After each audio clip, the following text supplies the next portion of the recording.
नमस्कार दोस्तों, मैं सुरजीत स्वागत करता हूं आपका to the point study with Surjeet channel पे। और आज हम इस वीडियो में देखने वाले हैं प्राचीन भारत का इतिहास। ठीक है, इतिहास को तीन पार्टों में बांट के हम देखते हैं। प्राचीन भारत का इतिहास, मध्यकालीन भारत का इतिहास और आधुनिक भारत का इतिहास। तो इस वीडियो से हम स्टार्ट करेंगे प्राचीन भारत का इतिहास। और ये जो वीडियो है मेरे खुद के हैंड रिटन नोट्स पे बेस्ड होगी। ठीक है, जो भी कंटेंट होगा वो मेरा खुद का हैंड रिटन है। और हो सकता है कि राइटिंग ज़्यादा अच्छी ना हो, क्योंकि रनिंग लैंग्वेज में लिखा हुआ है। रनिंग में क्यों मीन्स हो सकता है कि क्लियर नहीं लिखा हो, एक दो वर्ड मिस्टेक भी हो सकती है, बट मैं उसको क्लियर कर दूंगा। ठीक है, और दूसरी बात ये कि ये जो कंटेंट है हमारा, ये नेट JRF और साथ में अगर आपका हिस्ट्री ऑप्शनल है और UPSC मेंस या PCS मेंस या फिर अन्य जितने भी एग्ज़ाम जहाँ हिस्ट्री पूछी जाती है उसमें उसके लिए महत्वपूर्ण होने वाला है। और अच्छे से हम हिस्ट्री को कवर करेंगे विद एक्सप्लेनेशन बढ़िया से। ओके, देखने वाले हैं। तो आइए स्टार्ट करते हैं। इस लेक्चर में हम क्या देखेंगे, इसमें हम देखेंगे इतिहास अध्ययन की विधियाँ। तो सबसे पहले हम यहीं से स्टार्ट करते हैं, एकदम स्टार्टिंग से। इतिहास अध्ययन की विधियाँ। तो प्राचीन भारत को हम दो खंडों में विभाजित करके पढ़ेंगे, और दोनों खंडों को कैसे पढ़ना है ये हम जानेंगे। कैसे कि एक तो खंड प्रथम होगा हमारा और एक होगा खंड द्वितीय। तो खंड प्रथम में हम देखेंगे, जैसे खंड प्रथम में हम प्राक ऐतिहासिक और आदि ऐतिहासिक काल को देखेंगे। ठीक है, दो खंडों में विभाजित कर लेंगे। तो खंड हमारा प्रथम होगा, इसमें क्या देखने वाले हैं हम, प्राक ऐतिहासिक और आदि ऐतिहासिक काल को। इसमें क्या क्या होगा प्राक ऐतिहासिक में कि पुरापाषाण काल, जो कि 5 लाख ईसा पूर्व से 10,000 ईसा पूर्व तक इसकी डेट थी। और मध्य पाषाण काल 10,000 ईसा पूर्व से लेकर 6,000 ईसा पूर्व इसकी डेट थी। और नवपाषाण काल 6,000 ईसा पूर्व के पश्चात। ठीक है, और उसके बाद आधे ऐतिहासिक काल भी इसी में है। तो हड़प्पा सभ्यता 2600 ईसा पूर्व से 1900 ईसा पूर्व तक इसका काल माना जाता है। कहीं कहीं देखते हैं हम 2600 ईसा पूर्व से 1750 ईसा पूर्व भी लिखा मिलता है। नेक्स्ट देखेंगे ताम्रपाषाण काल, ये 3500 ईसा पूर्व से तथा उसके पश्चात। तो आप देख रहे हैं कि ये पहले से चला आ रहा है ना ताम्रपाषाण काल। और उसके बाद में आई थी हड़प्पा सभ्यता 2600 ईसा पूर्व से 1900 ईसा पूर्व। तो ताम्रपाषाण काल 3500 ईसा पूर्व से ही स्टार्ट हो गया था। नेक्स्ट देखेंगे महापाषाण काल, जो 1300 ईसा पूर्व से लेकर 500 ईसा पूर्व तक है। और जो द्वितीय खंड है हमारा, खंड द्वितीय जो हमने डिवाइड किया है, इसमें हम देखेंगे वैदिक काल से लेके पूर्व मध्य काल तक। तो वैदिक काल में 1500 वैदिक काल को माना गया 1500 ईसा पूर्व से 600 ईसा पूर्व। बुद्ध काल को 600 ईसा पूर्व से 400 ईसा पूर्व। बुद्ध काल को ही महाजनपद काल की संज्ञा भी दी गई है। और जो मौर्य काल है इसको 400 ईसा पूर्व से 200 ईसा पूर्व तक माना गया है। और मौर्योत्तर काल को 200 ईसा पूर्व से 300 ईसा पूर्व 300 ईस्वी। ओके, और गुप्त काल 300 ईस्वी से 600 ईस्वी। और गुप्तोत्तर काल 600 ईस्वी से 750 ईस्वी। और पूर्व मध्यकाल 750 ईस्वी से 1200 ईस्वी तक। ठीक है, तो क्रोनोलॉजी पे ध्यान देना, क्योंकि कभी कभी क्रोनोलॉजी से भी क्वेश्चन पूछा जा सकता है। तो आइए अपने क्लास स्टार्ट करते हैं। अध्ययन के क्रम में देखेंगे पहले हम कि अध्ययन के क्रम में निम्नलिखित खंडों में विभाजित किया गया है। हम खंड देख चुके हैं कि खंड प्रथम है और खंड द्वितीय। तो खंड प्रथम को हम देख ही चुके हैं, आप एक बार देख लो यहाँ से। पुरापाषाण काल, मध्यपाषाण काल, नवपाषाण काल, उसके बाद हड़प्पा सभ्यता, ताम्रपाषाण काल और महापाषाण काल। तो चूँकि हमारा जो लेक्चर है वो इतिहास खंड जो है अध्ययन की विधियाँ पढ़ने वाले हैं हम। इतिहास के अध्ययन की विधि मतलब कैसे हम इतिहास को पढ़ सकते हैं। और कहते हैं लोग बोर हो जाते हैं, तो जब तक हम उसके बारे में बैकग्राउंड नहीं जानेंगे ना कि कोई सब्जेक्ट हम क्यों पढ़ रहे हैं, उसका पर्पज़ क्या है, तो बोर तो होना स्वाभाविक है। तो इतिहास अपने आप में सिर्फ इतिहास नहीं है। इतिहास अपने आप में भूगोल को समेटे हुए है, अपने तत्कालीन जो है अर्थव्यवस्था को समेटे हुए है। ठीक है, तो इसीलिए इतिहास जब पढ़ रहे हो तो उस ऐसे मान कर चलो कि समकालीन संपूर्ण समाज को, भूगोल को और अर्थशास्त्र को सब कुछ पढ़ रहे हैं हम इतिहास में। ठीक है, तो देखेंगे ये हम देख चुके हैं खंड 1। और इस जो हमारा खंड प्रथम हमने देखा, इसको पढ़ने की जो विधि है वो हम किस तरह से पढ़ सकते हैं ये देखेंगे। तो देखो, इस खंड की ये विशेषता है, जो खंड प्रथम है हमारा, इसकी यही विशेषता है कि साहित्यिक साक्ष्य कोई उपलब्ध नहीं है हमारे पास। ठीक है, कोई रिटन फॉर्म में हमारे पास कोई भी साहित्यिक साक्ष्य नहीं है कि हम पढ़ के बता सकें कि इस काल में क्या क्या था। या क्या क्या चीज़ें उपलब्ध थी क्या नहीं थी। हमारे पास सिर्फ और सिर्फ निर्भरता हमारी पूरी इसी पे है कि जो भी हमें पुरातात्विक साक्ष्य मिले हैं इसी के आधार पे हम अनुमान लगाते हैं कि इस काल में ऐसी ऐसी घटनाएं घटी होंगी या इस काल में इतना डेवलपमेंट था। ये हम पुरातात्विक साक्ष्यों पे निर्भरता हमारी बनी हुई है इस पर। और इसीलिए हम बात करते हैं कि इन जो काल है ये प्रथम खंड है हमारा, इसमें जो भी काल आते हैं इस काल के अध्ययन में हमारे समक्ष संपूर्ण तस्वीर उभर के ही नहीं आती। कैसे आ सकती है? क्योंकि जब हमारे पास सिर्फ एविडेंसेस हैं, एविडेंस के तौर पर पुरातात्विक साक्षी हैं और कोई रिटन फॉर्म नहीं है, तो हम ऑथेंटिक कैसे मान सकते हैं चीज़ों को? ठीक है, हम अपनी अपनी एक्सप्लेनेशन देते रहते हैं और एक संपूर्ण तस्वीर हमारे सामने उभर के नहीं आती है। परंतु लेकिन फिर भी हम अध्ययन के क्रम में निम्नलिखित बिंदुओं पर विचार करते हैं। क्या क्या बिंदु हैं देखेंगे तो यह है कि पुरातात्विक साक्ष्य हमें किसी काल विशेष की कहाँ तक जानकारी दे पाता है और कहाँ तक ये मौन रह जाता है। ठीक है, ये अध्ययन की विधि है, तो उसी में हम देख रहे थे दूसरी। तो जो बिंदु हैं उसको भी इसी में इंक्लूड किया गया है कि जो पुरातात्विक साक्ष्य हैं उनके बारे में कि वो किस काल विशेष तक हमें जानकारी दे पाते हैं और कहाँ तक ये मौन रह जाते हैं। मतलब एक पुरातात्विक साक्ष्य है तो उनकी एक लिमिट है कि वो उस हद तक जहाँ तक आप अनुमान लगा सकते हैं लगा लीजिए, और एक हद के बाद आपके पास जब रिटन फॉर्म में कोई चीज़ नहीं है तो आप खुद ही मतलब आगे की एक्सप्लेनेशन वो नहीं कर पाते हैं। तो देखेंगे नेक्स्ट कि ये वह काल है जब भारत में जलवायु परिवर्तित हो रही है। ठीक है, जलवायु परिवर्तन हो रहा है और अधिक शुष्क हो रहा है। तो चूँकि नमी वाला उस टाइम ज़्यादा नमी थी, ठीक है, तो शुष्कता की स्थिति में था ये काल। और जब शुष्क हो रहा था तो देखेंगे कि यहाँ पे खेती की भूमि और चरगाह की भूमि विकसित हो रही थी। ठीक है, तो इस काल की यही विशेषताएं थी और इसी के इर्द गिर्द हमें पूरा ये काल पढ़ना है। ठीक है, ये मेथोडोलॉजी यही है पढ़ने की। और नेक्स्ट देखेंगे कि लोगों के उपकरणों की बनावट में भी अंतर। जब हम इस काल के बारे में पढ़ेंगे तो पढ़ेंगे कि उपकरण जो थे प्राचीन जो कि प्राक ऐतिहासिक और आद्य ऐतिहासिक काल के, तो उपकरणों की बनावट में अंतर आ रहा था। इससे हम चेंजेस को जब देख पा रहे थे तो हमने अपनी एक्सप्लेनेशन दी। तो क्या अंतर आ रहा था कि जहाँ पहले हम बड़े और भारी उपकरण बनाते थे तो थोड़ा डेवलपमेंट आया उसमें और हम छोटे और नुकीले और हल्के उपकरण बनाने लगे। ठीक है, और क्या हुआ, इससे मानव की गतिशीलता बढ़ गई। ओके, और नेक्स्ट देखेंगे पॉइंट नंबर 5 है हमारा कि पॉइंट नंबर 5 है कि धीरे धीरे लोगों की बसावट में भी अंतर आने लगा था। अब देखो बसावट में कैसे अंतर आया कि जहाँ देखो पहले बसावट का आधार ही यही था कि जहाँ पे जलवायु अनुकूल मिल गई हमें या फिर कहीं पास में पानी की व्यवस्था भी मिल गई, शिकार की व्यवस्था भी मिल गई, कभी कभी और नवपाषाण काल में अगर खेती करने की ज़मीन मिल गई हमें, तो वहाँ पे देखते थे घनी आबादी पाई गई थी। तो यहाँ पे ये था कि बसावट में क्या अंतर आने लगा कि भारतीय उपमहाद्वीप के कुछ क्षेत्रों में बस्तियों की संख्या कम हो रही थी।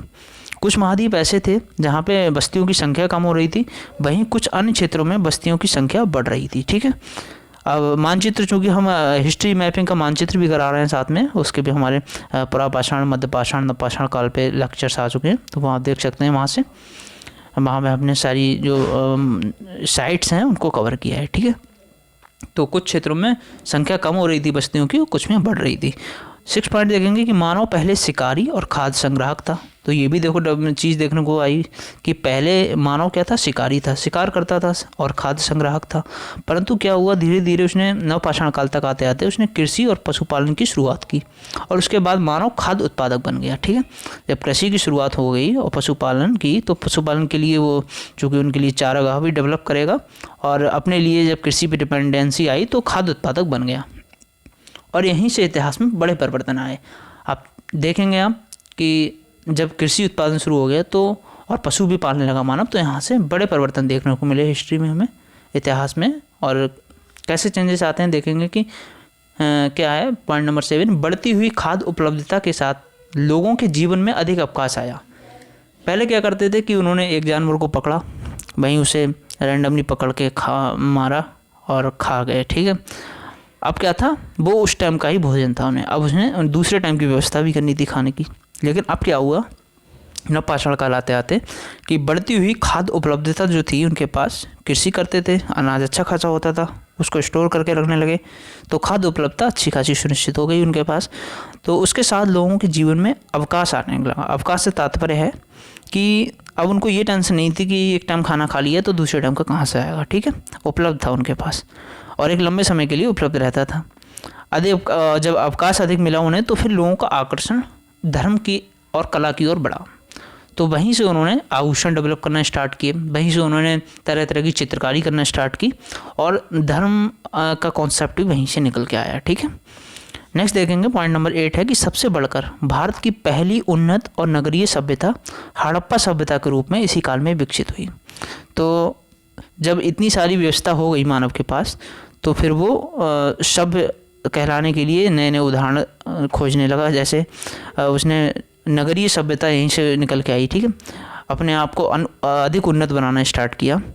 पहले तो यही था कि खाया और बस दो जानवर को फिर मारा फिर खाया, तो यही था कि हड़प्पा सभ्यता के रूप में इसी काल में विकसित हुई और वो थी प्रथम नगरीय सभ्यता भी हड़प्पा सभ्यता को बोला गया, ठीक है। और द्वितीय नगरीय सभ्यता भी आगे देखने को मिलती है महाजनपद काल में, तो फिलहाल प्रथम नगरीय सभ्यता तक ही रहते हैं, आगे उसको भी एक्सप्लेन करेंगे। नेक्स्ट देखेंगे इतिहास लेखन के संबंधी विवाद। अब जो इसके बारे में लिखा गया है उसमें हमें विवाद देखने को मिलते हैं। देखो अपना अपना विचार है, एविडेंसेस जो हैं पुरातात्विक साक्ष्य हैं उन्हीं के आधार पर जो एक्सप्लेनेशन दी जा रही है, तो उसमें विवाद तो उत्पन्न स्वाभाविक है क्योंकि मेरा अपना मत हो सकता है उसको लेके, तुम्हारा अपना मत हो सकता है। तो इस तरह से इतिहास लेखन संबंधी विवाद देखने को मिले। अगर कुछ रिटन फॉर्मेट में उस टाइम का रहा होता तो हम एक साक्ष्य के तौर पे उसको मानते, लेकिन अनुमान पे आधारित इतिहास लिखा गया है। तो देखते हैं कि इतिहास लेखन संबंधी विवाद क्या है। कि फर्स्ट पॉइंट है कि भारतीय उपमहाद्वीप में कृषि का आरंभ जलवायु संबंधी कारण से हुआ अथवा जनसंख्या वृद्धि के कारण। तो ये भी है कि जो कृषि का आरंभ हुआ था वो जलवायु संबंधी कारण से हुआ था कि जलवायु परिवर्तित हो रही थी इसीलिए कृषि का आरंभ हुआ, या फिर जनसंख्या बढ़ रही थी। तो चूँकि जनसंख्या जब बढ़ रही थी तो इतने सारे जानवर मारना और उसको खाना, ये सब मतलब एक बड़ी जनसंख्या के लिए इतने जानवर लाना ही पॉसिबल नहीं था, तो उन्होंने तब कृषि की खोज हुई, ये बोल रहे हैं, तभी कृषि का आरंभ हुआ, ठीक है। ये भी विवाद बना हुआ है। नेक्स्ट है कि क्या नवपाषाण काल को नवपाषाण क्रांति की संज्ञा दी जा सकती है। जब इतना बड़ा परिवर्तन हम देख रहे हैं कि इंसान पशु मतलब शिकारी से और कृषि की ओर सेट कर रहा है, तो नवपाषाण काल को वो क्या नवपाषाण क्रांति की संज्ञा दे दी जाए। इतना बड़ा परिवर्तन, नगरीय सभ्यता का उद्भव यहीं से देखा जा रहा है, तो ये भी एक विवाद है। नेक्स्ट है कि क्या उत्तर पश्चिम भारत में कृषि का आरंभ पश्चिमी एशिया की देन था। अगर उत्तर पश्चिम भारत में जो भी एरिया है उत्तर पश्चिम भारत वाला, इसमें अगर कृषि का आरंभ हुआ तो क्या ये पश्चिम एशिया की देन है, ये भी एक विवाद बना हुआ है। नेक्स्ट देखेंगे कि क्या हड़प्पा सभ्यता के संस्थापक मेसोपोटामिया के लोग थे। ये क्लियरली ये भी नहीं कहा जा सकता है कि हड़प्पा सभ्यता के लोग मूलतः वहीं के उसी स्थल के थे या फिर मेसोपोटामिया के लोग थे, तो ये भी विवाद बना हुआ है, ठीक है। नेक्स्ट है क्या हड़प्पा सभ्यता को वैदिक आर्य ने समाप्त किया। ये भी एक विवाद बना हुआ है कि हड़प्पा सभ्यता नगरीय सभ्यता थी, इतनी उन्नत सभ्यता थी, तो इसके बारे में है कि वैदिक आर्यों ने कैसे समाप्त किया। ये भी विद्वानों में इतिहासकारों में मतलब विवाद है। तो कुछ मॉडल प्रश्न भी मैंने ऐड किए हैं, जो इसमें कुछ आए हुए प्रश्न भी हैं, ठीक है। तो फर्स्ट है कि पुरातात्विक अध्ययन सामग्रियों की सीमा के संदर्भ में नवपाषाण काल के लोगों के जीवन के विषय में हमें क्या ज्ञान प्राप्त होता है। तो यही क्वेश्चन है कि जो पुरातात्विक अध्ययन सामग्रियां हैं इनकी सीमा के संदर्भ में अगर हम बात करें तो नवपाषाण काल के लोगों के जीवन के विषय में हम क्या जान सकते हैं, क्या क्या हमें ज्ञान प्राप्त होता है। नेक्स्ट है क्वेश्चन नंबर 2 कि प्रमुख हड़प्पाई स्थल उत्तर पश्चिम के अर्ध शुष्क क्षेत्र तथा लवणता वाले भूजल क्षेत्र में क्यों उदित हुए। जो प्रमुख हड़प्पाई स्थल थे उनका डेवलपमेंट देखा गया कि जो अर्ध शुष्क क्षेत्र उत्तर पश्चिम के जो अर्ध शुष्क क्षेत्र थे तथा लवणता वाले भूजल क्षेत्र से इन्हीं में ही इनका उदय क्यों हुआ, ठीक है। तो इनकी एक्सप्लेनेशन को हम आगे कवर करेंगे। और नेक्स्ट हमारा जो खंड द्वितीय देख रहे थे, खंड प्रथम हमारा कवर हुआ, उसके हमने विधियाँ देखी, मेथड कैसे उसको पढ़ना है, क्या क्या चेंजेस हो रहे थे उस टाइम में। और खंड द्वितीय है, इसमें यही है वैदिक काल और बुद्ध काल, मौर्य काल, मौर्योत्तर काल, गुप्त काल, गुप्तोत्तर और पूर्व मध्य काल तक इसको हम देखने वाले हैं, ठीक है। तो पहले इसकी मैथोलॉजी देख लें कि कैसे इसको पढ़ना है, अध्ययन की विधि क्या है। तो चूंकि इस काल की घटनाएं भी 1000 से 1500 ईसा पूर्व घटित हुई थी, ठीक है। अब देखो इसकी ये जो समझ में आ ही रही होगी क्रोनोलॉजी कहाँ से स्टार्ट है। देखो 1500 ईसा पूर्व और 1200 ईस्वी तक, ठीक है। तो कहा गया है इसके बारे में कि इस काल की जो घटनाएं थी वो 1000 से 1500 वर्ष पूर्व घटित हुई थी, इसीलिए इन काल के अध्ययन में भी अध्ययन सामग्री का विश्लेषण बहुत ही आवश्यक है। हम चाहे किसी काल विशेष की उपलब्धियों का गुणगान करते हैं अथवा फिर किसी काल की सीमाओं को दर्शाते हैं, परंतु सबसे महत्वपूर्ण प्रश्न खड़ा होता है कि संबंधित काल को जानने का हमारे पास स्रोत क्या है, ठीक है। ये जानना बहुत ज़रूरी है कि हमारे पास संबंधित काल को जानने का स्रोत क्या है। क्या वो पुरातात्विक साक्ष्य है, क्या कोई रिटन फॉर्मेट में हमारे पास है, कोई पांडुलिपि वगैरह, ये ज़रूरी है। तो पहले खंड के अध्ययन में हमने क्या देखा था कि हमारे पास केवल पुरातात्विक साक्ष्य उपलब्ध थे, परंतु इस काल में हमें वैदिक काल में या खंड द्वितीय में हमें क्या प्राप्त होता है, इसमें साहित्यिक सामग्रियाँ भी हमारे पास उपलब्ध थीं। देसी साहित्य के साथ साथ विदेशी साहित्य भी थे, देसी साहित्य भी थे, ठीक है। और इसका सबसे बड़ा लाभ हमें यही मिला कि हम काल विशेष के अध्ययन में सामाजिक संगठन और जो भी मतलब इस काल के बारे में कि सामाजिक संगठन और राजनीतिक संगठन, धर्म एवं विचारधारा के संदर्भ में विस्तार से जान सकें, ठीक है। ये हमको उसका फ़ायदा मिला। रिटन फॉर्मेट में हमें जब साहित्य मिले, देसी और विदेशी दोनों के साहित्य हमें मिले। तो नेक्स्ट है कि परंतु इसका नकारात्मक पक्ष है। नकारात्मक पक्ष इसका क्या दिखा हमें? नकारात्मक पक्ष ये रहा कि साहित्यिक सामग्रियों पर इतिहासकारों को आरंभिक निर्भरता, जबकि प्राचीन ग्रंथों की प्रामाणिकता निश्चित नहीं। अब जो प्राचीन ग्रंथ हमें मिले इनकी प्रामाणिकता निश्चित नहीं हो पाई और जो इतिहासकार थे वो इन्हीं पे निर्भर थे, ठीक है। तो ये नकारात्मक पक्ष रहा। नेक्स्ट है इतिहास की तैयारी। जो इतिहास की तैयारी को हम देखेंगे, वो तो हमारा कवर किया ना, मेथड को हम कैसे पढ़ना है। अब इतिहास की तैयारी के क्रम में देखेंगे कि इतिहास अध्ययन का क्या अर्थ है, इतिहास क्या है, इसको देखेंगे। तो इतिहास के अध्ययन का अर्थ है राजनीतिक, आर्थिक, सामाजिक एवं सांस्कृतिक क्षेत्र में निरंतरता तथा परिवर्तन के तत्वों को रेखांकित करना। तो इतिहास यही है कि सोसाइटी में क्या राजनीतिक, आर्थिक और सामाजिक सांस्कृतिक परिवर्तन हो रहे हैं, उनकी निरंतरता को देखते हुए उनके परिवर्तन के तत्वों को रेखांकित करना, जिन्हें हम तथ्यों के रूप में देखते हैं।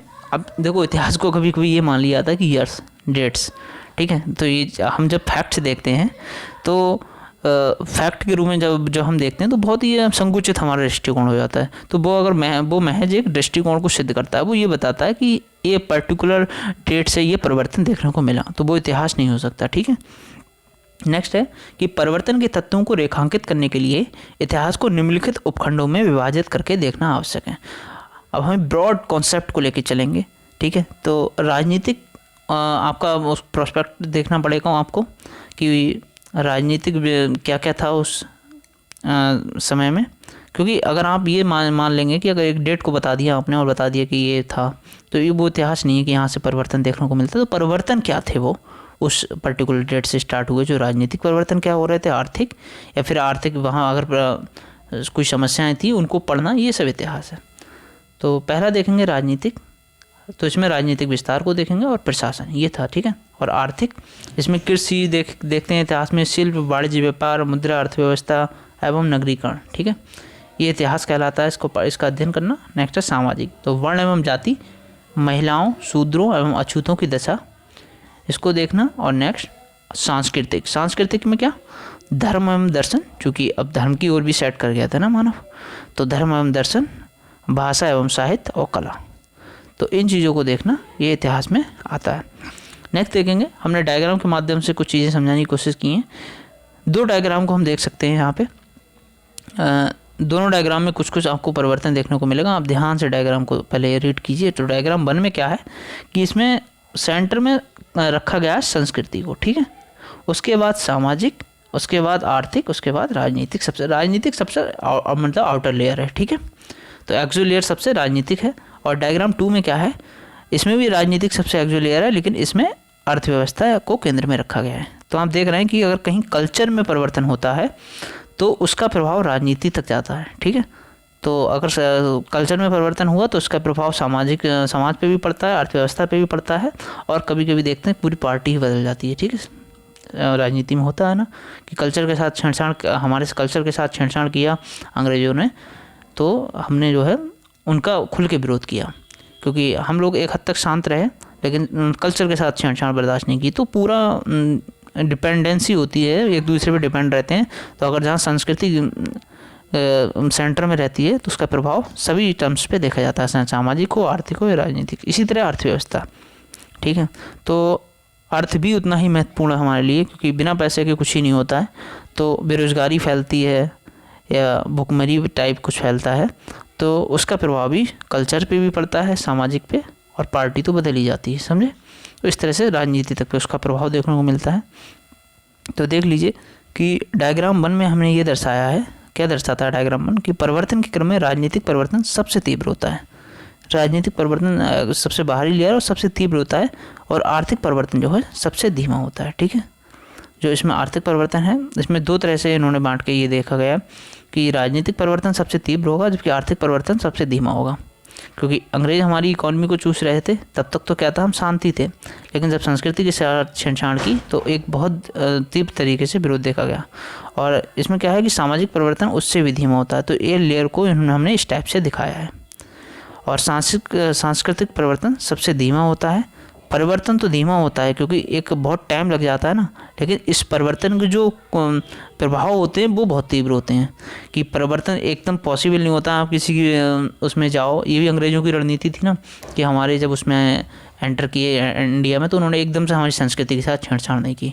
उन्होंने धीरे धीरे उसको परिवर्तन करना स्टार्ट किया उसमें, लेकिन उसका प्रभाव फिर भी देखो कितना तीव्र पड़ा, उसका खुल के विरोध सामने आया। डायग्राम 2 क्या है कि ये संकेत करता है कि परिवर्तन के क्रम में आर्थिक, राजनीतिक, सामाजिक एवं सांस्कृतिक परिवर्तन का एक दूसरे से गहरा संबंध होता है, ठीक है। अगर आर्थिक परिवर्तन, राजनीतिक परिवर्तन, सामाजिक एवं सांस्कृतिक परिवर्तन का रास्ता तैयार करता है, मतलब यही है कि अगर आर्थिक परिवर्तन जो है राजनीतिक, सामाजिक और सांस्कृतिक परिवर्तन का रास्ता तैयार कर रहा है तो बदले में राजनीतिक, सामाजिक और सांस्कृतिक कारक भी आर्थिक कारक पर अपना प्रभाव छोड़ते हैं। जैसे एग्जाम्पल देखो कि एग्जाम्पल है कि अगर मध्य गंगा घाटी में कृषि अर्थव्यवस्था के प्रसार ने बौद्ध पंथ के उद्भव का मार्ग प्रशस्त किया। मतलब अगर मध्य गंगा घाटी में ऐसा हुआ कि कृषि अर्थव्यवस्था डेवलप हुई और बुद्ध के लिए, वहाँ पे जो बौद्ध थे उनके लिए उद्भव का मार्ग अगर तैयार हुआ, तो बौद्ध पंथ ने भी क्या किया कि अर्थव्यवस्था पर अपने ढंग से प्रभाव छोड़ा। वहाँ की इकॉनमी पे बौद्ध का बहुत गहरा प्रभाव देखा गया, ठीक है।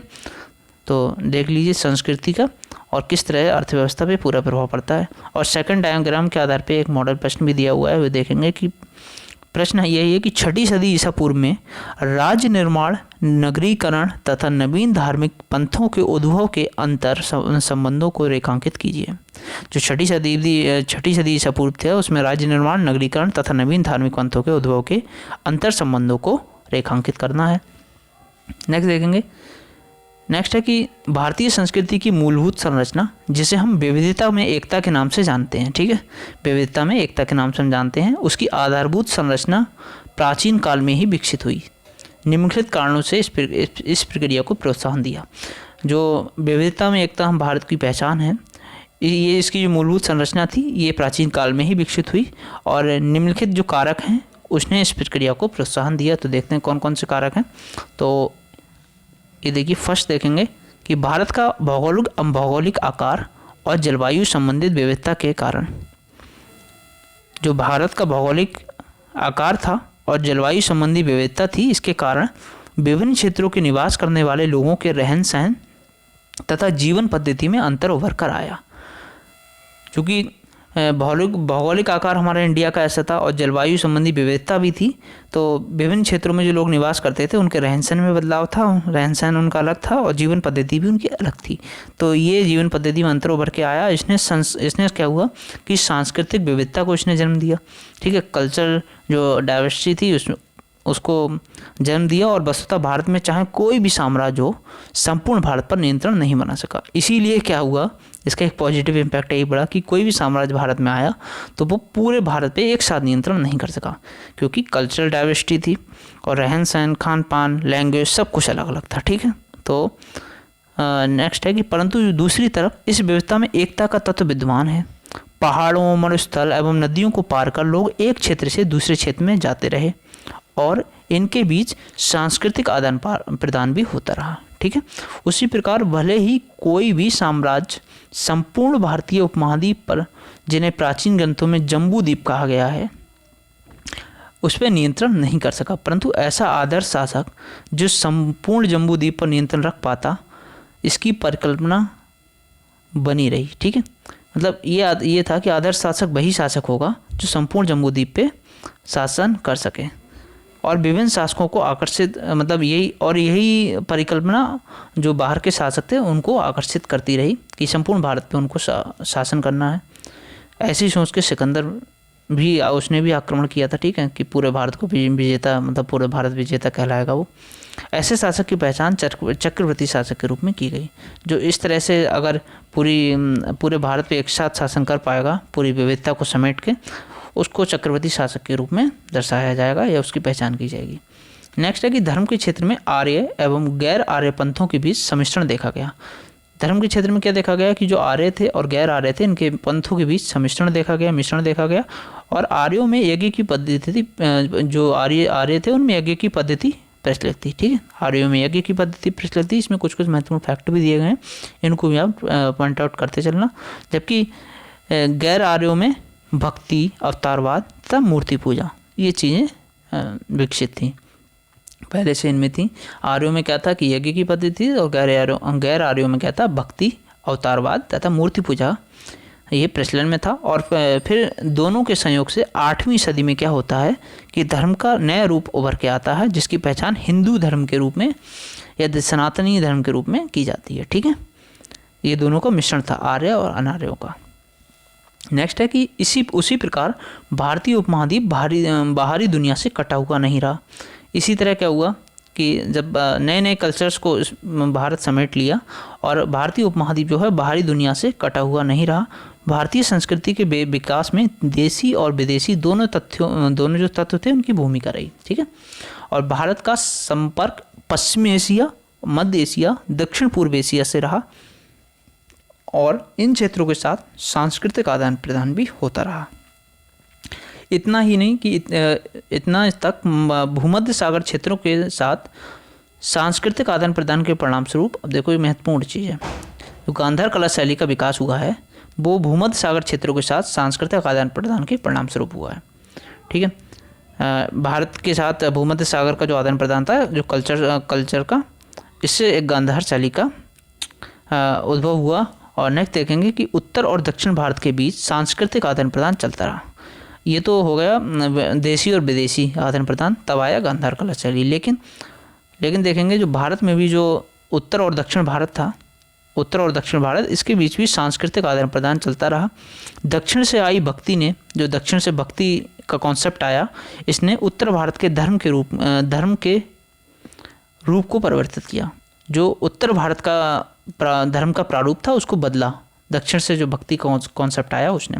उसी प्रकार भारत की जो स्थापत्य की नागर शैली है, देखो भारत की जो स्थापत्य की नागर शैली थी उत्तर भारत की मेनली, उसने दक्षिण भारत की जो द्रविड़ शैली थी, इन दोनों के बीच संयोग से स्थापत्य की एक नई शैली निकल के आई, इसको कहते हैं बेसर शैली। ठीक है, तो कौन कौन सी शैली? उत्तर भारत की थी नागर शैली, और दक्षिण भारत की थी द्रविड़ शैली, और तीसरी ये निकल के आई बेसर शैली। ठीक है, इन दोनों के मिश्रण से। नेक्स्ट देखेंगे कि इस प्रकार भिन्न सांस्कृतिक तत्वों के मिश्रण से प्राचीन भारत की संस्कृति का आधार बना और विविधता में एकता का नया कॉन्सेप्ट निकल के आया है। ठीक है, तो ये हमने कंप्लीट हो गया हमारा इतिहास अध्ययन की विधियाँ, और दोनों खंडों को हमने अच्छे से कवर कर लिया है, खंड प्रथम खंड द्वितीय को।